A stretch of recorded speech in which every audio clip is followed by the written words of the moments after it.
Sir, നമ്മുടെ മന്ത്രി P പ്രസാദിന് ഭാരതമാതയുടെ photo രാജ്ഭവനിൽ കണ്ടതാണ് ആകെ പ്രശ്നമായത്. എന്റെ ഒരു ചോദ്യം എന്ന് പറയുന്നത്, മന്ത്രി പി പ്രസാദിനെ പോലെ ഒരാൾ ഒരു പരിപാടിയിൽ നിന്ന് ഭാരതമാതയുടെ ഫോട്ടോ വച്ചു എന്നൊരൊറ്റ കാരണം കൊണ്ട് വിട്ടുനിൽക്കുന്നു. കേരളത്തിൽ അത് വലിയ രാഷ്ട്രീയ ചർച്ചകൾക്കിടയാക്കുന്നു. യഥാർത്ഥത്തിൽ കേരളത്തിന്റെ രാഷ്ട്രീയ പ്രശ്നം എന്ന് പറയുന്നത് രാജ്ഭവനിൽ ഭാരതമാതയുടെ ഒരു ഫോട്ടോ വച്ചു എന്നുള്ളതാണ്. അല്ല, ഈ അൽ പ്രസാദ് എന്ന് പറയുന്ന ആള് വീട്ടിലുള്ളവരുടെ പേരിന് മുമ്പിലൊക്കെ അല്ലക്കിയിട്ട് 19 വർഷമായിട്ട് റംസാൻ നോയമ്പൊക്കെ അനുഷ്ഠിക്കുന്ന ഒരു പ്രാക്ടീസിങ് ജിഹാദിയാണ്. പൊട്ടിത്തെറിക്കുന്നില്ലെന്നുള്ളത് മാത്രമേ ഉള്ളൂ. അപ്പൊ അദ്ദേഹം ഹെവിലി റാഡിക്കലൈസ്ഡ് ആയിരിക്കുന്നു എന്നുള്ളതാണ് അദ്ദേഹത്തിന്റെ കഴിഞ്ഞ ദിവസത്തെ പ്രസ്താവനയും അദ്ദേഹത്തിന്റെ ബോഡി ലാംഗ്വേജും ശരീരവും എല്ലാം കണ്ടിട്ട് എനിക്ക് മനസ്സിലായത് ഭയങ്കരമായിട്ടും പുള്ളി റാഡിക്കലൈസ്ഡ് ആണെന്നുള്ളതാണ്. കാരണം എപ്പോ വേണമെങ്കിലും പൊട്ടിത്തെറിക്കാം. ആ രീതിയിലാണ് ഇദ്ദേഹത്തെ മന്ത്രിസഭാ യോഗത്തിനൊക്കെ നിയമസഭയിലും ഒക്കെ കയറ്റുമ്പോൾ പ്രോപ്പറായിട്ട് ബോഡി ചെക്കിങ് നടത്തുന്നത് നല്ലതായിരിക്കും.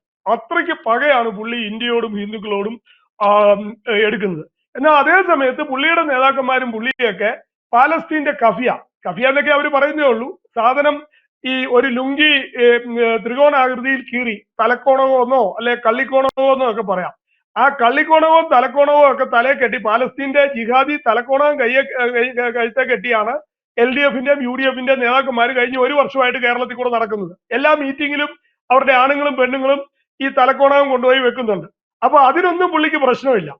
പുള്ളി ഭാരതമാതാവിനെ കണ്ടപ്പോഴത്തേനും പുള്ളിക്ക് തുള്ളൽ വന്നു. ഇതിന്റെ ഒരു കാരണം ഈ കേരളത്തിലെ ഇടതു മുന്നണി അഫ്ഗാനിസ്ഥാനിലെ താലിബാൻ ഗവൺമെന്റിനെയാണ് ഫോളോ ചെയ്യുന്നത്. അവർക്ക് സ്ത്രീകളോട് ഭയങ്കര വെറുപ്പാണ്. സ്ത്രീകളുടെ പടം വയ്ക്കാൻ പാടില്ല, സ്ത്രീകളുടെ സിലബസിലും പുസ്തകത്തിൽ ഒന്നും പാടില്ല. അപ്പം നമ്മുടെ മുർമുജിയുടെ പടം, വനിതാ പ്രസിഡന്റ്, ട്രൈബൽ പശ്ചാത്തലമുള്ള നമ്മുടെ പ്രസിഡന്റിന്റെ പടം അവർ ഗവൺമെന്റ് ഓഫീസിൽ നിന്ന് എടുത്തു കളഞ്ഞു. കേരള ഗവൺമെന്റ് എടുത്തു കളഞ്ഞു. ഇതിന്റെ കാരണം താലിബാൻ ആദർശങ്ങളുള്ള ആൾക്കാരാണ് LDF-ൽ ഇരിക്കുന്നത്. അപ്പൊ അവിടെ സ്ത്രീകളുടെ പടം വയ്ക്കാൻ പറ്റത്തില്ല. അപ്പൊ അതുകൊണ്ട് മുർമുജിയുടെ പടം എടുത്തു കളയുന്നു.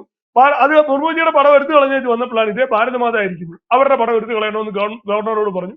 ഗവർണർ പറ്റത്തില്ല എന്ന് പറഞ്ഞു. നിങ്ങൾ ഓർക്കണം, സിലബസിൽ നിന്ന് മേരിക്കുണ്ട് ഒരു കുഞ്ഞാട്, മേരിയെ എടുത്തു കളഞ്ഞു. സിസ്റ്റർ മേരി ബെനിഞ്ഞയുടെ കവിതകൾ എടുത്തു കളഞ്ഞു. ഹൃദയകുമാരി, സുഗതകുമാരി തുടങ്ങി വനിതാ കവയത്രികളുടെ മുഴുവൻ പാഠഭാഗങ്ങളും സിലബസിൽ നിന്ന് എടുത്തു കളഞ്ഞു.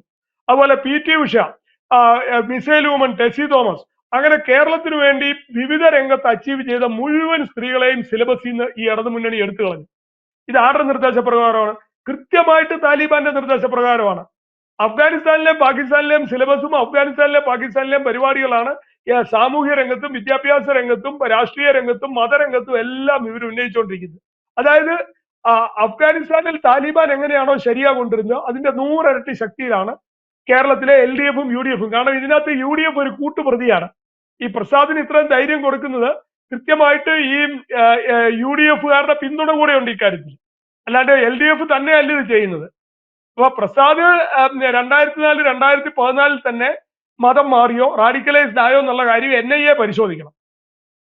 ആളുടെ അരിശമൊക്കെ ഭാരതമാതാവിനുള്ള സംസാരിക്കുമ്പോഴത്തെ അരിശവും ആ തുള്ളലും ഒക്കെ കാണണം. അതുകൊണ്ട് ഭാരതമാതാവ് അവനെ കയറി കടിച്ചെന്നാണ് അവന്റെ സംസാരം കേട്ടാ തോന്നുന്നത്. ഭാരതമാതാവിനെ അവനെ CPI-ക്കാരെ വല്ലവരെയും കടിച്ചോ ഇതിന് മാത്രം അങ്ങോട്ട് ഭാരതമാതാവിനെ എതിർക്കാൻ? അപ്പൊ ഇതിനെ സപ്പോർട്ട് ചെയ്തുകൊണ്ട് അപ്പം ഗോവിന്ദൻ, അങ്ങനെ പല ആൾക്കാർ രംഗത്ത് വന്നിരിക്കുകയാണ്. അപ്പൊ ഇതൊരു പ്ലാൻഡ് ആണ്. LDF-ഉം UDF-ഉം ചേർന്ന് ഭാരതമാതാവിന്റെ സാരി വലിച്ചു പറിക്കാനും ബ്ലൗസ് കീറാനും തീരുമാനിച്ചിരിക്കുന്നു. കട്ടിംഗ് സൗത്ത് എന്നും പറഞ്ഞ് ഭാരതമാതാവിന്റെ വലതുകാലും ഇടതുകാലും വെട്ടാൻ തീരുമാനിച്ചിരിക്കുന്നു. എന്നിട്ട് അതിനു വേണ്ടിയുള്ള പശ്ചാത്തലം ഒരുക്കുന്ന പരിപാടികളാണ് ഇവർ ചെയ്തിരിക്കുന്നത്. പിന്നെ LDF-ലെ UDF-ലെ മെജോറിറ്റി നേതാക്കന്മാരുടെ വീട്ടിൽ ഇപ്പൊ അമ്മ എന്നല്ല, മാതാന്നോ അമ്മയെന്നോ അല്ല വിളിക്കുന്നത്, ഉമ്മ എന്നാ വിളിക്കുന്നത്. കുട്ടികളെയൊക്കെ ലവ് ജിഹാദിലൊക്കെ പെടുത്തി കുട്ടികളെല്ലാം അവിടെ കെട്ടിച്ചു വിട്ടു, അല്ലെങ്കിൽ മക്കള് ഇങ്ങോട്ട് കെട്ടി വന്നു. അപ്പം വീട്ടിലത്തെ പശ്ചാത്തലം, ഇടത് പശ്ചാത്തലം കംപ്ലീറ്റ് മാറി. അമ്മയും മാതയൊക്കെ പോയി, ഇപ്പൊ ഉമ്മയാണ്. അപ്പൊ അതുകൂടെ ഇതിന്റെ അകത്ത് ഇന്ന് അയാളെ സപ്പോർട്ട് ചെയ്തുകൊണ്ട്, പ്രധാനെ സപ്പോർട്ട് ചെയ്തുകൊണ്ട് വേറൊരുത്തം വന്നിട്ടുണ്ട്, ബിനോയ് വിശ്വം. അവനും മാൻഡ്രൈക്കിന്റെ അവസ്ഥയിലാണ്. വീടിന്റെ അകത്ത് ജിഹാദി കയറി എന്നുള്ളതാണ് ഇവരുടെ എല്ലാം പ്രശ്നം. ഭാരതമാതാവിനോട് ഇവരെ എതിർക്കാനുള്ള കാരണം ഇവര് വലിയ ചൈന പിന്തുണയും പാകിസ്ഥാൻ പിന്തുണയും പറഞ്ഞു നടന്നപ്പം ഇവരുടെ വീട് വഖഫ് വൽക്കരിക്കപ്പെട്ടു. കമ്മ്യൂണിസ്റ്റുകളുടെ വീട് വഖഫായി, പാർട്ടി ഓഫീസ് വഖഫായി. അവിടെയെല്ലാം ഇപ്പൊ നിസ്കരിക്കാൻ പാവിരിച്ചു കൊടുത്തിരിക്കുകയാണ്. അതൊന്നും ഇവർക്ക് പ്രശ്നമല്ല. ഭാരതമാതാവിന് എന്ന് പറഞ്ഞാൽ എല്ലാ രാജ്യത്തിനും ദേശീയതയുണ്ട്. ഇപ്പൊ ഇവരുടെ കൂടെയുള്ള ആളാണ് തമിഴ്നാട്. തമിഴ്നാട്ടിലെ ഏത് ഗവൺമെന്റ് ഫംഗ്ഷനിലും പ്രൈവറ്റ് ഫംഗ്ഷനിലും തമിഴ് തായ് വന്ദനം എന്ന് പറയുന്ന പാട്ടുപാടിയാണ് പരിപാടി തുടങ്ങുന്നത്. ഞാനൊക്കെ അവിടെ പഠിക്കുമ്പോൾ കോളേജിലും സ്കൂളിലും എല്ലാം ഈ തമിഴ് തായ് വന്ദനം എന്ന് പറഞ്ഞ പാട്ടുപാടിയാണ് അവര് തുടങ്ങുന്നത്. തമിഴ് തായെ ആദരിച്ചുകൊണ്ടാണ് തുടങ്ങുന്നത്. ഇപ്പൊ കേരള മാതയുണ്ട്, കന്നഡ മാതയുണ്ട്, അതുപോലെ എല്ലാ ലാംഗ്വേജിനും മാതാവ് എന്ന് തന്നെ വാക്കാണ് വരുന്നത്. നമ്മുടെ തൊട്ട അയലോകത്തെ രാജ്യമായ സിംഹളത്തിനും നേപ്പാളത്തിനും ശ്രീലങ്കയ്ക്കും നേപ്പാളിനും ഒക്കെ ഇതേ കൺസെപ്റ്റ് ഉണ്ട്. ഇതൊരു പുതിയ കൺസെപ്റ്റോ ആരെങ്കിലും പുതിയതായിട്ട് കൊണ്ടുവന്നതോ ഒന്നുമല്ല. ഭാരതമാതാവ് എന്ന് പറഞ്ഞുള്ള ഐഡിയോളജിയെ ഇതിനു മുമ്പ്, ഇപ്പൊ കോൺഗ്രസ് അംഗീകരിക്കുന്നില്ല ഭാരതമാതാവിനെ, പക്ഷെ സ്വാതന്ത്ര്യ സമരകാലത്ത് ഗാന്ധിയും നെഹ്റുവും ഇന്ദിരാഗാന്ധി എല്ലാം ഈ ഭാരതമാതാവിനെ അംഗീകരിക്കുകയും ഭാരതമാതാവിനെ അമ്പലം പണിയുകയും എല്ലാം ചെയ്തിട്ടുണ്ട്. അത് മാത്രമല്ല, ഇപ്പൊ നമ്മുടെ ക്രിക്കറ്റ് ടീം ആയിക്കോട്ടെ, സ്പോർട്സിന്റെ ഏതെങ്കിലും ടീം ആയിക്കോട്ടെ, സൈന്യം ആയിക്കോട്ടെ, ഇപ്പൊ നമ്മൾ ഭാരതമാതാവിന്റെ കൊടിക്കീഴിലാണ് ഈ വിദേശത്ത് പങ്കെടുക്കുന്നത്. ഭാരതം എന്നുള്ളതാണ് നമ്മുടെ കൺസെപ്റ്റും നമ്മുടെ ഹിന്ദുത്വവും നമ്മുടെ സംസ്കാരവും എല്ലാം ഭാരതമാതാവ് തന്നെയാണ്. അപ്പൊ അതിൻ്റെ അകത്തൊരു വിവാദം ഉണ്ടാക്കേണ്ട കാര്യം ഇല്ലായിരുന്നു. അതുകൊണ്ട് പ്രസാദും കമ്മ്യൂണിസ്റ്റ് പാർട്ടിയും ചെയ്തത് ശുദ്ധ വങ്കത്തരമാണ്, ധിക്കാരമാണ്, ഇന്ത്യ വിരുദ്ധതയാണ്, ഹിന്ദു വിരുദ്ധതയാണ്. മാത്രമല്ല, ജിഹാദി ഈ നിലമ്പൂർ ഇലക്ഷൻ നടക്കുമ്പോൾ ജിഹാദി വോട്ട് ബാങ്കിനെ പ്രീണിപ്പിക്കാൻ വേണ്ടി ഞങ്ങളൊക്കെ ജിഹാദി ആയി എന്ന് സമൂഹത്തോട് വിളിച്ചു പറയുന്ന ഒരു സൂത്രപ്പണിയാണ് ഇവർ ചെയ്തിരിക്കുന്നത്. ഞങ്ങൾ ഇടത് മൊത്തം ജിഹാദി ആയിരിക്കുന്നു, ഞങ്ങൾക്ക് ഭാരതമാതാവിനെ കണ്ടാൽ ചൊറിച്ചിൽ വരുന്നുണ്ട്, ഞങ്ങൾ മാതാ എന്നല്ല ഉമ്മ എന്നാ വിളിക്കുന്നത് എന്നൊക്കെ ഇവർ വിളിച്ചു പറയുന്നത് എങ്ങനെയെങ്കിലും ഒരിച്ചിരി വോട്ട് നിലമ്പൂർ ഒപ്പിക്കാമോ എന്നുള്ള ശ്രമമാണ് നടത്തുന്നത്. പ്രസാദിനെ സംബന്ധിച്ചിടത്തോളം പ്രസാദിന് എങ്ങനെയാണ് പത്തനംതിട്ട ആലപ്പുഴ സീറ്റ് കിട്ടിയത്, SDP പിന്തുണയാണോ, ജമാഅത്തെ ഇസ്ലാമിയുടെ പിന്തുണയാണോ, PFI ആണോ എന്നുള്ളതും കൂടെ NIA പ്രസാദിന്റെ പശ്ചാത്തലം മൊത്തം NIA ഒന്ന് അന്വേഷിക്കുന്നത് നല്ലതാണ്. കാരണം ഭാരതമാതാവിനോട് ഇപ്പം അങ്ങേർക്ക് ഇഷ്ടമില്ലെങ്കിൽ അങ്ങേര് അത് പങ്കെടുക്കുക, പോകാണ്ടിരിക്കുക. പക്ഷെ അതൊരു വിഷയമാക്കി അതിനെ കത്തിക്കുക എന്ന് പറഞ്ഞാൽ അതിൻ്റെ അകത്ത് ഒരു അജണ്ടയുണ്ട്. കൃത്യമായി ഇന്ത്യ വിരുദ്ധ ഹിന്ദു വിരുദ്ധ അജണ്ടയുണ്ട്. ഈ രാജ്യത്തിനെതിരായുള്ള ഒരു നിലപാടുണ്ട്. കാരണം ഭാരതമാതാവിനെ എതിർക്കുന്നവർക്ക് വലിയൊരു റാഡിക്കലൈസേഷൻ, ഒരു മത പശ്ചാത്തലമുണ്ട്. ഭാരതമാതാവിനെ എതിർക്കുന്നവരാണ്, അല്ലെ ഭാരതമാതാവിനെ അംഗീകരിക്കാത്തവരോട് പാകിസ്ഥാൻ വാങ്ങിപ്പോയത്. ഇത് ഭാരതമാതാവിനെ അംഗീകരിക്കാൻ പറ്റത്തില്ല, ശരീഅത്ത് വേണമെന്നും പറഞ്ഞാണ് പോയത്. അപ്പൊ ഇപ്പൊ ഇവിടെയുള്ള കമ്മ്യൂണിസ്റ്റുകാർക്ക് എന്താണ് ഇപ്പൊ പ്രശ്നം? അവർക്ക് അതേ സമയത്ത് ഇവര് 30 ദിവസത്തെ റംസാൻ നോയമ്പെടുക്കുന്നു, കഫിയ കെട്ടുന്നു, തലക്കോണകം കെട്ടുന്നു, ഇതെല്ലാം കെട്ടുന്നു, അതിനൊന്നും പ്രശ്നമില്ല. അപ്പൊ ജനങ്ങൾ ഇതെല്ലാം കാണുന്നുണ്ട്. അതുകൊണ്ട് കമ്മ്യൂണിസ്റ്റുകാരും ടക്കിയ തുടങ്ങിയോ, കമ്മ്യൂണിസ്റ്റുകളും ടക്കിയ ഇറക്കിയോ എന്നുള്ള കാര്യം ജനങ്ങളറിയാം. പക്ഷെ ഇതൊക്കെ കൃത്യമായിട്ട് എതിർക്കേണ്ടിയിരുന്നത് ഇവിടുത്തെ പ്രതിപക്ഷമായ UDF ആയിരുന്നു. നിർഭാഗ്യവശാൽ UDF ഇതിലും വലിയ ജിഹാദിയാണ്. UDFും ഭാരതമാതാവിനെതിരാണ്. അതാണ് ഇതിനകത്ത് ഏറ്റവും വലിയൊരു തമാശ. ഇവിടുത്തെ മീഡിയ ഇത് ശരിക്കും ദേശീയതയുടെ കൂടെ നിൽക്കേണ്ടതായിരുന്നു, അവർക്കും പറ്റുന്നില്ല.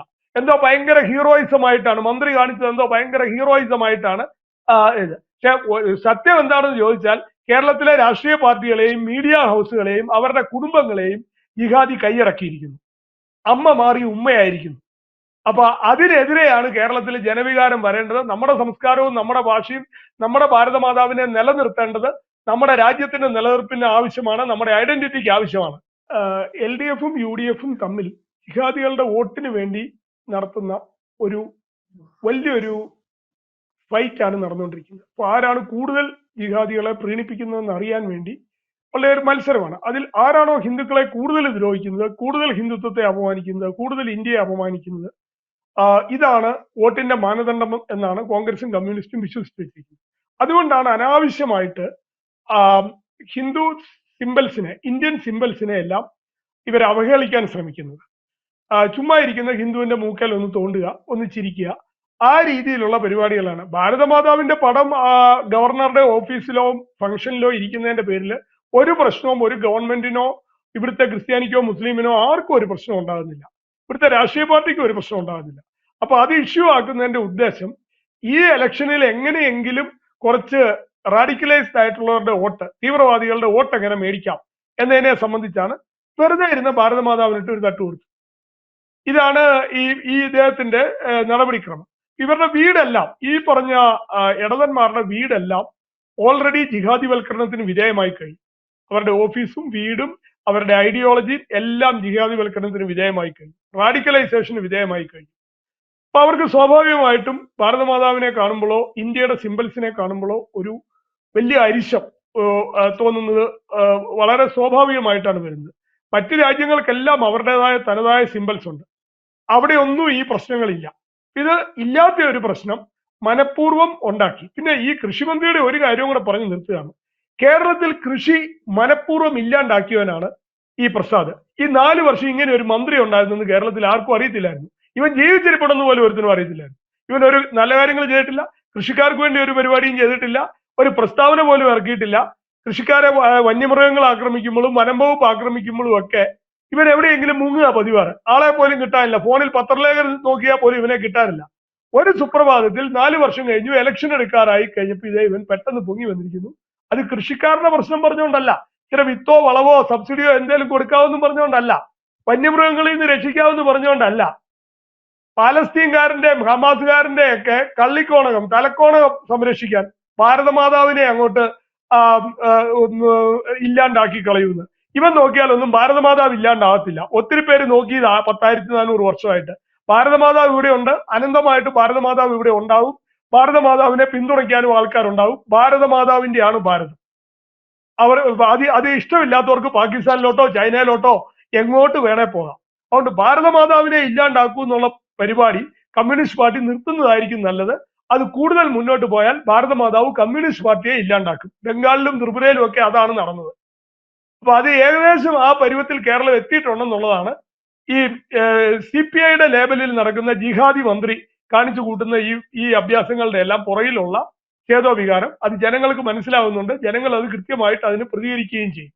യെസ്, അതാണ്. എന്തായാലും സാർ സൂചിപ്പിച്ചതുപോലെ മന്ത്രി പി പ്രസാദിന് ഭാരതമാതയെ കണ്ടപ്പോൾ ഉണ്ടായ അദ്ദേഹത്തിന്റെ ക്ഷോഭം എന്ന് പറയുന്നത് എന്തുകൊണ്ട് ഇന്ത്യയുടെ ഒരു പ്രതീകം കാണുമ്പോൾ ഉണ്ടായി എന്ന ചോദ്യത്തിലാണ് അവസാനിക്കുന്നത്. വ്യക്തമാണ്. Thank you sir. കൂടുതൽ വാർത്തകളും വിശേഷങ്ങളും നിങ്ങളിലേക്ക് എത്താൻ ABC മലയാളം സബ്സ്ക്രൈബ് ചെയ്യുക, ബെൽ ബട്ടണും അമർത്തുക.